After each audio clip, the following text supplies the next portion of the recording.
Nous allons parler maintenant d'optimisation des stocks, mais dans une optique bien spécifique et qui est éminemment importante avec notre intervenant. Mais je vous en prie, entrez. Mais vous avez droit quand même à votre petit jingle. Vous voyez, on fait les choses bien. Rupert Chisel, c'est ça? Bonjour, c'est ça. Bonjour, vous êtes CEO de Vertigo.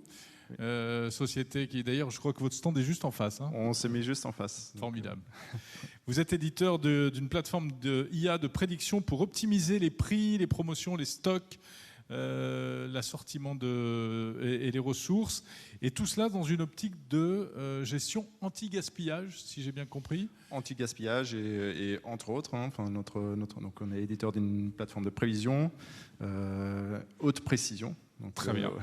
Et on travaille essentiellement vraiment sur cet aspect-là parce qu'on est spécialisé sur le sujet de la prévision et on essaie de traiter toute une série de sujets qui sont importants pour les entreprises, dont le gaspillage, mais aussi l'optimisation des promotions, Parfait. des stocks, etc. Eh ben, je vous laisse nous présenter tout ça alors. Merci. J'appuie au milieu, c'est ça? Celui du haut, oui, pour faire changer les slides. Si je ne me trompe pas. Alors, attendez, c'est pas ça. Ok. C'est bon? Parfait. Alors, bonjour à tous. Merci d'être venu à cette présentation. Donc, c'est ce qui n'est pas évident dans le contexte actuel, évidemment. On a tous déjà vu ce type de rayon dans des supermarchés ou ailleurs. Dans la période actuelle, un peu plus souvent d'ailleurs, dans les mois qu'on vient de passer qu'auparavant. Donc c'est une situation évidemment de rupture de stock qui est connue, et quand on se retrouve, cette situation-là, elle est pas si mal pour l'environnement parce que de toute façon on consomme un peu trop de manière générale et parfois des choses qui sont pas utiles, mais pour les commerçants c'est évidemment pas génial. Parce que ça signifie une perte de chiffre d'affaires, une perte d'image, une perte de marge évidemment sur ces produits-là. Dans le contexte dans le monde dans lequel on vit, avec toutes les techniques qu'on a à notre disposition de prévision, d'ERP, d'optimisation, on peut se poser la question: comment cette situation-là peut au fait encore se produire? Quelle est la complexité derrière cet exercice de prévision qui fait que on ne se retrouve pas dans cette situation-là. Donc avant de répondre à ces questions-là, on va commencer avec un petit exercice de mathématiques, parce qu'on est sur le salon AI Paris, donc il y a des gens passionnés par les maths a priori. Donc on a 3 produits, 3 articles différents. Chaque article dans une quantité de 10, ce qui nous fait évidemment 30 produits, et on va les répartir sur 3 magasins. À votre avis, quel est le nombre de possibilités qu'on va retrouver en faisant cet exercice-là? Vous avez fait le calcul en tête, ça donne un nombre de possibilités de combinaisons assez élevé, qui est de presque 300 000 possibilités, alors qu'on est sur un nombre de produits très très faible. Quand on refait cet exercice avec une volumétrie qui est beaucoup plus réaliste, et d'ailleurs c'est celle du cas d'usage que je vais vous présenter aujourd'hui, donc avec 60 000 produits, 3 000 unités vendues pour chacun de ces produits, et on les répartit sur 700 magasins, et on se retrouve avec un nombre qui dépasse un peu tout ce que j'avais envie de dire, que le nombre d'étoiles dans l'univers ou ce genre de choses qu'on dit d'habitude, mais au fait c'est bien plus, donc ça fait 8,21 avec 46 millions et plus de zéros derrière. Donc ça montre un peu la complexité au fait devant laquelle se retrouvent les équipes de marketing, de supply chain, quand ils ont cette tâche de répartir les produits dans les magasins à la bonne quantité, au bon endroit, au bon moment, etc. Bon, évidemment, ils ne le font pas de manière aléatoire, mais avec le métier du commerce qui existe depuis longtemps, et donc c'est le cœur du métier du commerçant, évidemment. Quand on est quand on fait cette tâche correctement, évidemment, on arrive à une valeur idéale, ce qui n'est pas le cas, comme on vient de voir, et on se retrouve avec deux situations qui peuvent arriver. Donc, soit il y a la sous-estimation qui arrive, évidemment, qui génère une situation de rupture, comme on l'a vu sur la première image, ou la surestimation qui, elle, entraîne des surstocks qui sont évidemment coûteux, l'engagement de cash qui est pas bien, qui reste immobilisé. Dans les produits frais, on peut avoir de la péremption, on peut avoir de la casse, donc le gaspillage, gaspillage alimentaire dont on a parlé au début. Cette situation-là, elle est vraie pour les ventes permanentes, dans l'alimentaire et ailleurs, mais aussi dans les promotions, les soldes, les opérations spéciales ou le lancement de produits, donc, et toutes sortes de types de problématiques dans les ventes confondues. Et on va regarder ça plus en détail sur le cas d'usage que j'ai le plaisir de vous présenter aujourd'hui. Donc le cas a été réalisé pour un grand distributeur alimentaire et textile du centre-ville, que vous connaissez sans doute. C'est le groupe Monoprix qui nous a contactés, qui s'est adressé à Vertigo il y a à peu près 18 mois, tout au début, avec une problématique qui tournait autour des promotions. Il faut savoir que Monoprix fait à peu près entre 4 et 10 campagnes promotionnelles chaque mois, ce qui est à peu près dans la moyenne de la distribution alimentaire aujourd'hui. Et ces campagnes promotionnelles ont différents, ce qu'on appelle mécaniques de promotion. C'est-à-dire qu'ils peuvent marcher avec des réductions de moins 20%, moins 30%, 2 pour le prix d'un, etc. Ils peuvent porter sur une gamme plus ou moins large d'articles différents, sur des durées différentes, et ces mécaniques de promotion peuvent aussi être réservées à certains clients qui ont une carte de fidélité ou être ouverts à tous les clients.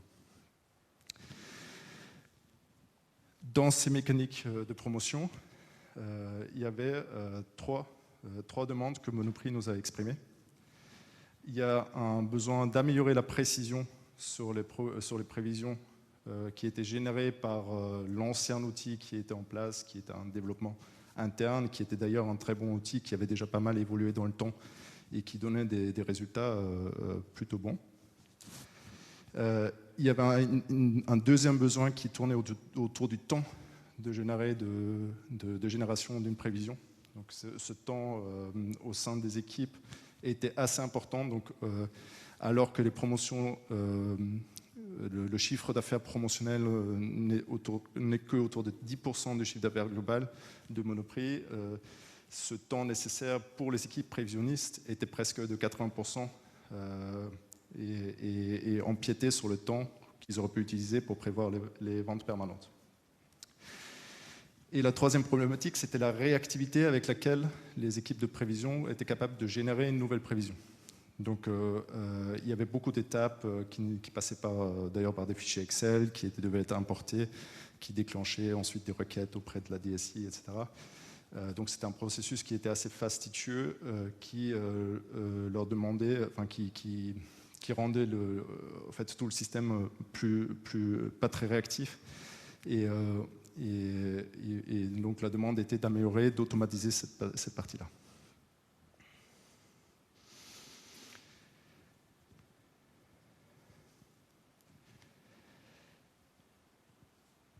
Quand on a commencé à travailler sur ces sujets-là, la première chose qu'on fait à chaque fois avec nos clients, c'est qu'on essaie de comprendre les données que le client a à disposition et on essaie de comprendre surtout son métier.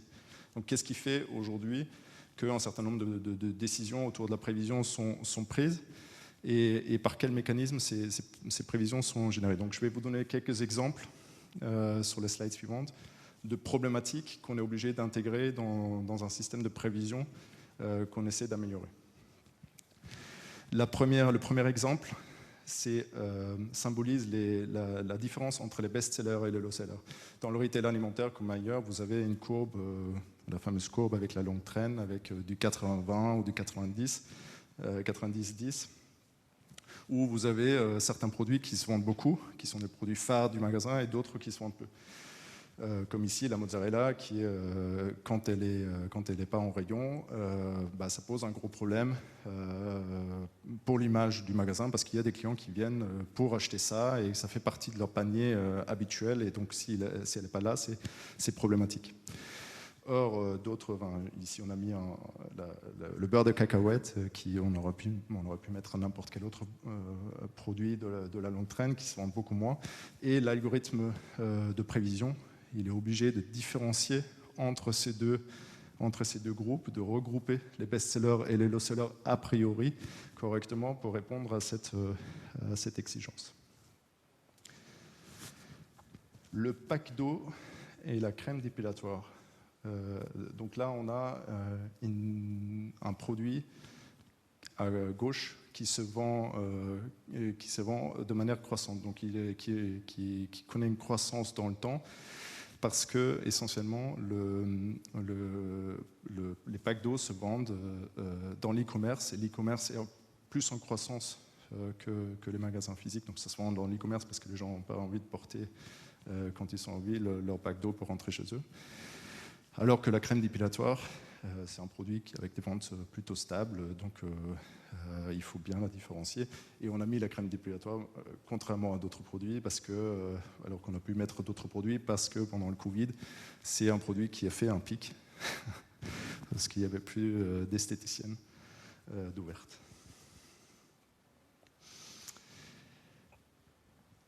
À gauche, ici, vous avez le magasin d'Antibes, et à droite, vous avez le magasin de Strasbourg. Donc l'emplacement du magasin joue un rôle important, parce que le trafic peut être sujet à des saisonnalités. Donc vous avez des régions comme dans le sud qui sont très touristiques, qui vont connaître un pic important pendant les mois d'été, et d'autres régions qui ont un flux beaucoup plus stable au cours de l'année.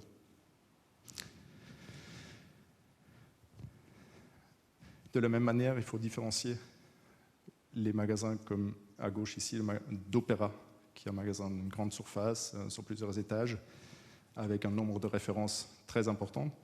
Des petits magasins, donc de plus petits formats, qui sont comme ici le Monop Daily, qui se trouve dans les gares, ou ici à l'entrée de la porte de Versailles, qui ont un assortiment beaucoup plus limité et un comportement d'achat des clients très différent. Et évidemment, quand on est obligé de savoir quel produit on va mettre dans ce magasin-là, il faut tenir compte de cette variable. La mécanique de promotion, on en a déjà rapidement parlé, et il y a une complexité supplémentaire qui se rajoute, c'est que pour un produit donné, très souvent, vous n'avez pas encore joué, donc c'est le terme qui est utilisé dans le retail, joué la même promotion dans le passé. Donc si vous mettez le ketchup sur moins 80%, il y a très peu de chances qu'il n'y ait pas d'historique dans les données sur le ketchup à moins 80%. Et ce qui est un des facteurs principaux qui fait que la prévision promotionnelle est beaucoup plus complexe que la prévision des ventes permanentes. Parce que vous êtes sur des courbes en fait, temporelles qui sont interrompues et qui sont très courtes.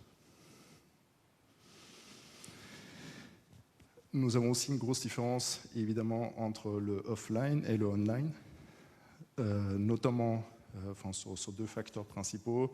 La croissance des ventes, donc le online qui est plutôt sur un trend stable dans le temps, alors que le online qui est, lui, en train d'exploser et qui est encore accéléré pendant les mois qu'on vient de connaître. Et le deuxième, c'est la taille de l'assortiment, qui est beaucoup plus riche dans le offline que dans le online, et du coup les interactions entre différents articles qui sont plus complexes également. La saisonnalité des produits. Aussi, ici, on a mis le gazpacho, qui est un produit qui se vend beaucoup plus en été qu'en hiver, et la soupe, qui se vend beaucoup plus en hiver qu'en été. On a pu également parler des promotions qui portent sur des chocolats à Pâques, ou des promotions qui portent sur le foie gras à Noël, qu'il faut évidemment isoler du reste des produits, parce que ils ont un comportement évidemment saisonnier totalement différent du pack d'eau qu'on vient de voir tout à l'heure. Avant-dernier exemple, la le côté récent des produits. À gauche, ici, vous avez un produit qui est nouveau, qui vient d'être lancé. Super produit vaisselle, d'ailleurs, si vous voulez essayer. 98% ingrédients naturels, sur lesquels on n'a aucun historique. Donc c'est très difficile de faire des anticipations sur le lancement d'un nouveau produit. Alors qu'à droite, c'est un produit qui a déjà un historique plus important, sur lequel on va pouvoir créer des séries temporelles plus facilement. Et enfin, et c'est sans doute la variable la plus complexe, c'est la cannibalisation et les effets d'entraînement entre les différents articles. Quand vous mettez un article en promotion, il va avoir un impact sur les autres articles. C'est-à-dire un yaourt qui va être moins cher va réduire la consommation ou l'achat de yaourt qui reste au même prix, parce qu'il y a un effet évidemment de substitution. Donc le nombre d'articles que vous mettez en promotion en même temps a une importance. Vous avez un effet qu'on appelle l'effet halo, qui est un effet de stockage, donc sur les produits qui sont des produits qui ne sont pas péremptibles, donc qui peuvent, comme le Nutella ou le papier toilette, donc vous avez un effet de stockage qui va faire que dans le temps, à la fin de la promotion, vous aurez une baisse de vente parce que les enfants, les consommateurs ne consomment pas plus de papier toilette parce que à cause d'une promotion.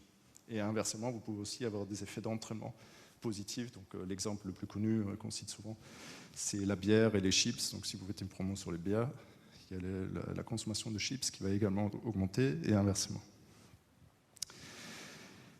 Donc après tous ces exemples, nous avons mis en place, après l'intégration de ces informations métiers, nous avons mis en place notre plateforme en 4 étapes qui passaient par la préparation de données, donc celle qu'on vient de voir. Donc après, toutes ces données-là, il faut les récupérer à travers les fichiers des systèmes du client. Il y a des données qui sont plus difficilement à avoir que d'autres, donc on peut retarder l'obtention de ces données et commencer par un périmètre de données plus restreint. Une fois qu'on a identifié les bonnes données et qu'on a validé la qualité de ces données-là, on peut passer à la phase de proof of value. Donc on appelle ça proof of value parce que dans cet exercice de prévision, il est vraiment très important et en même temps très facile à évaluer combien chaque point de précision gagné va apporter en termes de valeur. Et cette proof of value, dans ce cas précis, a porté sur le domaine de l'e-commerce. Comme c'était un succès, ça a duré quelques mois, entre 3 et 4 mois, et comme c'était un succès, le client a décidé d'étendre le déploiement au magasin physique et de commencer l'intégration avec les systèmes. L'intégration avec les systèmes se fait dans 2 sens. Donc l'intégration en amont pour récupérer automatiquement les données à partir des bases de données du client, et en aval pour restituer directement les prévisions dans les systèmes de gestion de la supply chain et des commandes pour que les magasins puissent faire leurs commandes basées sur les recommandations générées par le machine learning. Et donc, depuis quelques mois maintenant, cette solution est en production. Elle a remplacé la solution ancienne qui a été éteinte. Et il y a un mini-projet de gestion de changement qui est en cours, notamment à cause du changement de la partie automatisation dans la gestion, dans les équipes supply chain, qui ont désormais plus de temps pour se concentrer sur des activités qui génèrent un chiffre d'affaires plus élevé. Dans les facteurs clés de succès, nous avons toute une série d'informations qui étaient extrêmement riches et c'était une expérience vraiment très intéressante. Il y en a 3 qui sont sans doute à retenir. Le premier, c'est la collaboration entre les tripartites, entre les équipes Vertigo, les équipes métiers de la supply chain, qui étaient donc avec le directeur supply chain et les équipes de prévisionnistes, et les équipes de la DSI. Et donc il y avait vraiment un échange permanent, constructif sur l'intégration des variables métiers, comment on va récupérer les bonnes données et l'input des data scientists qui étaient chez nous pour valider des données ou donner des idées sur des variables qui potentiellement pourraient faire évoluer la précision. Le deuxième facteur, c'est les KPI. Il est très important de suivre en permanence, de fixer dans un premier temps, tout au début du projet, des chiffres clés qu'on a envie de suivre. Chez nous, c'était la précision et plus précisément la map, donc, qui est la précision pondérée moyenne, qui vise à limiter l'erreur absolue. Donc, l'erreur vers le bas, donc pour éviter les ruptures de stock, et l'erreur vers le haut pour éviter le surstock. Et on a suivi ces KPI pendant tout le projet pour vraiment sur une base quotidienne quasiment, pour savoir si l'apport de nouvelles données, l'apport de changement d'approche améliorait la précision dans le bon sens. Et le dernier facteur clé de succès, c'est les itérations. C'est une démarche itérative où on a essayé de travailler vraiment sur des cycles courts pour mettre en place un proof of value, intégrer de nouvelles données, regarder ce que ça donne, ajouter de nouvelles données, regarder ce que ça donne, etc.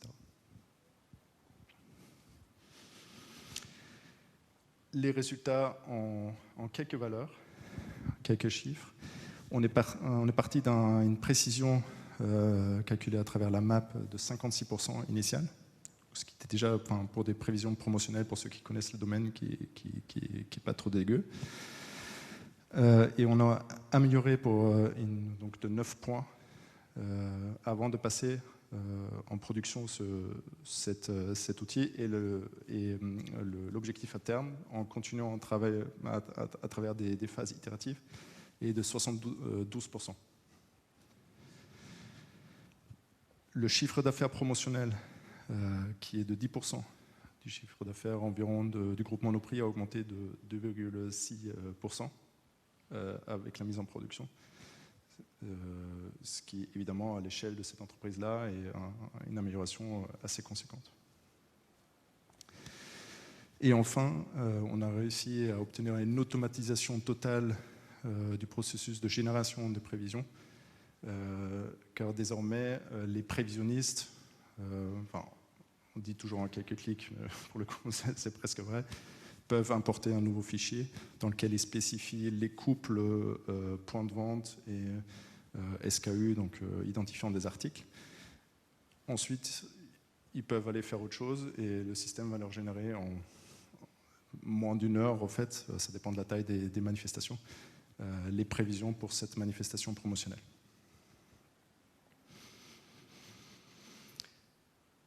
Voilà pour ce cas d'usage. Pendant ce cas d'usage, il y a deux grandes questions qui se sont posées et que je voudrais aborder très rapidement pour la conclusion. La première, c'est l'évolution du no forecasting au machine learning. Donc, ce qu'on voit chez ce client et chez d'autres clients, c'est qu'au sein des entreprises, il y a une énorme diversité de maturité, des niveaux de maturité, des mécanismes, des outils de forecasting qui sont en place. Il y a des sociétés qui sont encore à des niveaux très peu matures avec du no forecasting, donc on est plus dans la réactivité qu'autre chose. D'autres qui sont passés au niveau forecasting naïf ou statistique, qui d'ailleurs sont des méthodes, j'en parlerai juste après, qui avec le Covid sont à nouveau devenues intéressantes parce qu'on n'a plus de données historiques. Et des sociétés qui sont plus matures avec de la prévision de la demande, donc pas des ventes, mais de l'expression de la demande ou de la modélisation de la demande. Et l'étape la plus récente, mais sans doute qu'on pourra aller encore plus loin dans les années qui viennent, et le forecasting à travers le machine learning qui est capable de comprendre le schéma qui influence en fait, cette prévision dans le fond. Le tout dernier point, je ne sais pas sur lequel je suis là, le tout dernier point, c'est la prévision post-Covid. avec les derniers mois, comme le forecasting, évidemment, s'appuie sur des séries historiques en grande partie. Il y a un gros basculement dans ce domaine-là qui est lié au fait que les données historiques, ils ont perdu en valeur parce que l'historique ne représente plus le monde dans lequel on vit aujourd'hui, enfin, en tout cas actuellement, et sans doute pas pendant les mois qui viennent. Donc là, le machine learning peut apporter un vrai plus parce qu'il a cette capacité de ne pas être dans une extrapolation linéaire ou autre, mais de prendre en compte avec des pondérations et des variables supplémentaires, des informations qu'on peut lui apporter, de prendre en compte mieux l'historique récent et même très récent pour atteindre des niveaux de précision plus élevés. Et on l'a vu d'ailleurs que sur pas mal de clients que l'écart entre les solutions de machine learning et les solutions précédentes s'est creusé pendant cette période-là. Voilà, je vous remercie pour votre attention et sur votre dispo pour des questions. Merci.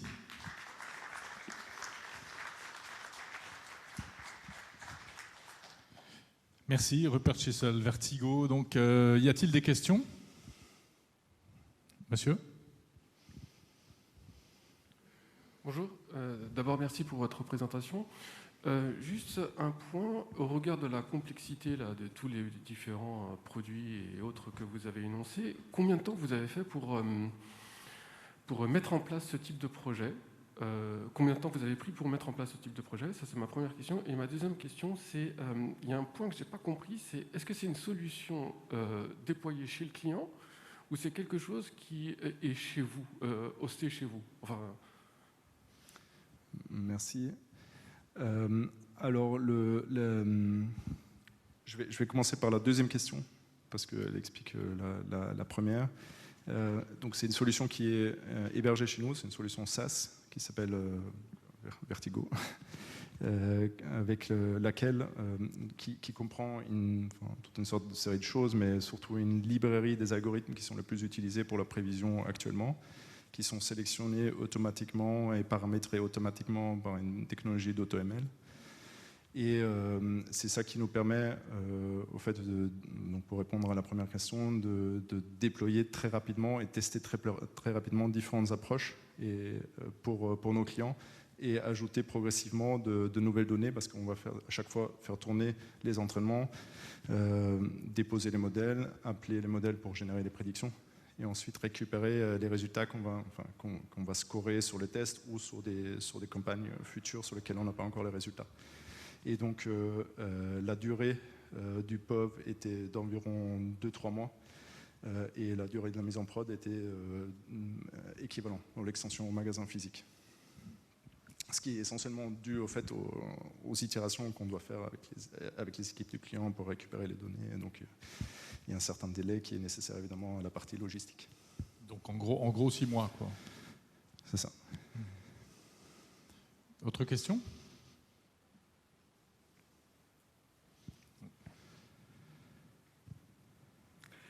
Ouais, j'aimerais bien savoir, dans votre société, vous travaillez uniquement avec des grands magasins tels Monoprix ou vous êtes élargi sur d'autres secteurs?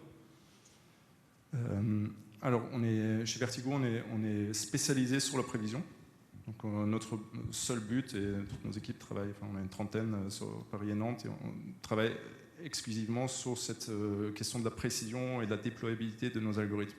Donc, on travaille sur le secteur du retail parce que c'est un secteur qui est assez mature en termes de data de manière générale et qui a des besoins de prévision assez importants, mais aussi sur d'autres domaines comme l'industrie, la pharma, les biens de consommation, où il y a des prévisions. Donc on n'est pas en fait des experts de la supply chain, on est des experts de la prévision et on peut travailler sur des sujets de marketing, optimisation de promos, optimisation du merchandising, prévision, on a des projets en cours sur de la prévision de la trésorerie, voilà. Notre expertise, c'est la prévision. Ok, merci. Oui, donc moi aussi j'allais vous demander si cette solution-là était transposable à d'autres univers ou à soit d'autres marques équivalentes à Monoprix, ça j'imagine que oui, mais d'autres univers. Vous avez des outils spécifiques ou c'est proche de ce que vous nous avez décrit aujourd'hui pour les autres champs d'application? C'est un outil qui est hébergé dans le cloud chez Google, en l'occurrence. Google, c'est la plateforme Google Cloud. Et ensuite, on peut en fait très facilement déployer répondre à des problématiques de prévision. Donc, on entre des datasets, on passe par une configuration et on va.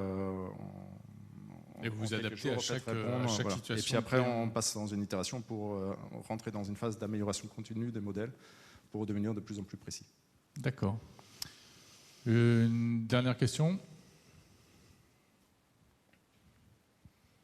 Non, pas de dernière question. Alors on restera sur la dernière réponse. Merci beaucoup. Merci à vous.